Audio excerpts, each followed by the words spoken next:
ये मेरे को पता ही नहीं चला चल मैंने कैसे जीता।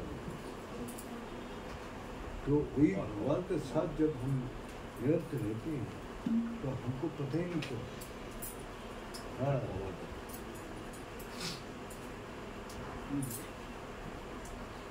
तो यही चीज মানে এটাই আমি সবাইকে বলতে চাইছি যে তুমি আবার তুমি যদি নিজে সেটাকে ই করো মানে সাথে যুক্ত থাকো তোমার সময় কোথাতেই তুমি তুমি নিজেই বুঝতে পারো। আমারও সেই কথা হচ্ছে যে চাই যুক্ত থাকতে সেই এখন করে সবাই যে পারবে তা নয়, যার ভিতরে সেই মানে আধ্যাত্মিক শক্তি জাগানের মানে পেতে চায় জানতে চায় তারাই এখন এত লক্ষ লক্ষ লোক শুনছে কই যাচ্ছে না।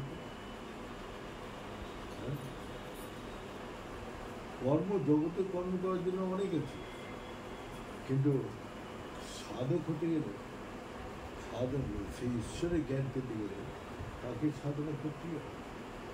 বিনা সাধনা ওইটাকে বলেছে কি ব্যবহার করো। ভগবান তো বললো যে তুমি এই শব্দটা দিলাম ওঙ্কার থেকে ব্যবহার করো, ব্যবহারের মানেই বুঝবে। আর কি বলবো, ওঙ্কারটা একটা শব্দ মনে করলো এটা দিয়ে কী হবে না, যে এর মধ্যে যে কত অনন্ত শক্তি লুকিয়ে আছে সেটা তো জানেই না। সে যারা সেই শক্তিকে ব্যবহার করেছে তারা জানে এর মধ্যে কত অনন্ত শক্তি।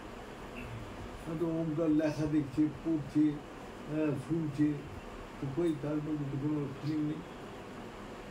কিন্তু যারা সেটাকে অনুভব করেছে তারা দেখছে এ তো বিশাল জগৎ,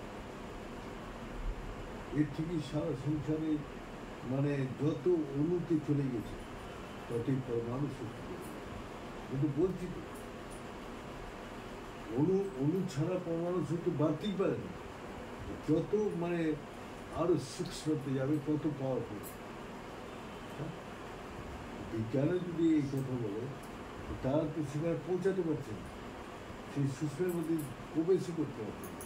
শুধু এই প্রসেসই দিয়েছে একমাত্র সেখানে পৌঁছে।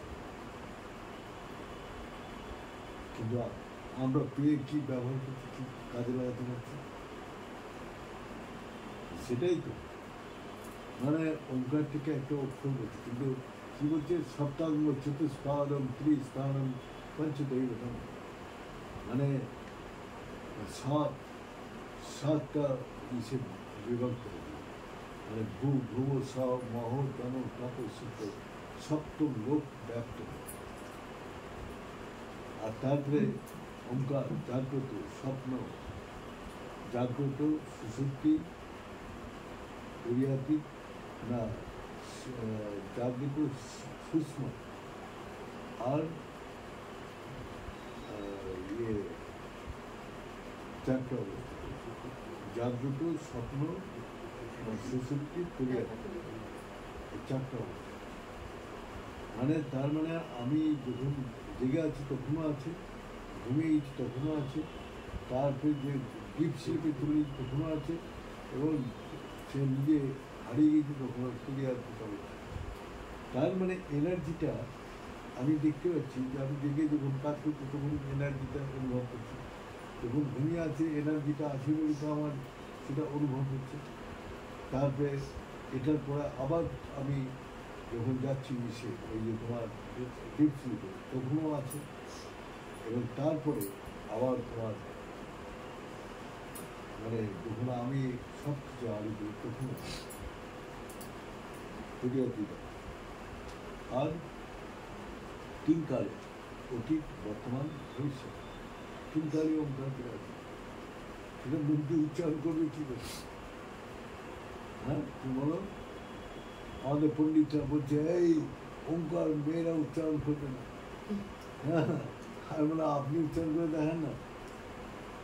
আপনি যে বলছেন মানে এখানকার এই পণ্ডিত আছে আমাদের, হ্যাঁ, মানে মেয়েরা মহিলারা ওঙ্কার উচ্চারণ করে না, অত বলে থাকে, হ্যাঁ, কিন্তু ওঙ্কার আপনি উচ্চারণ করেন না। বলছে অবাচ্য প্রণবসাদ বলছেন বেদে বেদে অবাচ্য প্রণব যারা জানে তারাই খুব জ্ঞানী, এরা তো জানেই না, আর নিজেরা পণ্ডিত দু কথা বই পড়ে জ্ঞানী হয়ে গেল। আর ওঙ্কারই হতে বেদ, বই তো বেদ না, ওঙ্কারের যে অনুশীলনই বেদ পাঠ, বেদ ও পদের বেদ পাঠ করে। তার মানে जन्मनि जयति शुद्धो संस्कार बीज उच्यते वेद पठितो ब्रह्म ज्ञान कथाम। এরা তো বইটা ধরে টাইটেল ধরেই ব্রাহ্মণ হয়ে যাচ্ছে। আমাদের তো সবাই ব্রাহ্মণ, ওঙ্কার তো সবার মধ্যে আছে। ওঙ্কার কি তোমাকে বাইরে থেকে যাবে? কি বলবো, মানে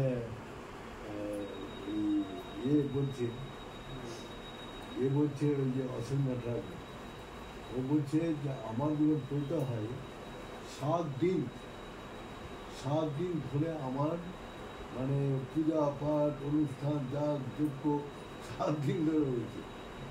তারপরে আমাকে কানে একটা মন্ত্র দিয়ে বললো এটা করছে,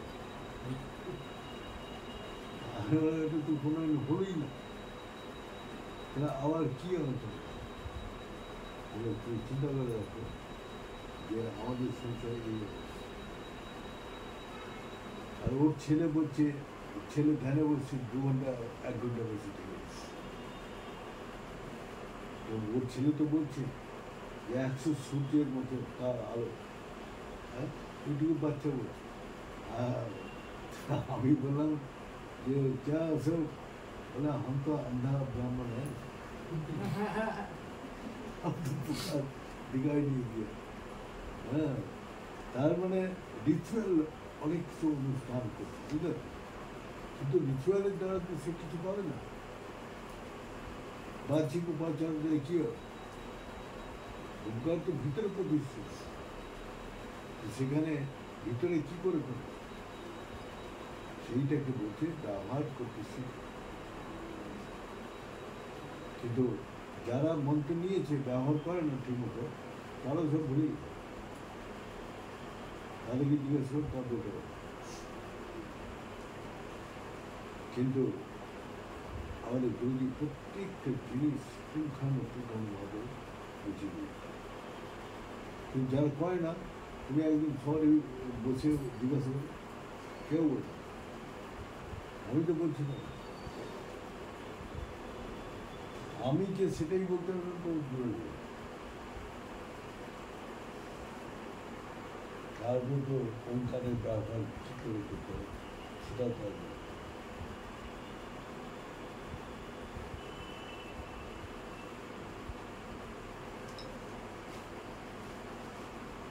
তারা প্রসাদ দাও। জয় শ্রী মহাদেব।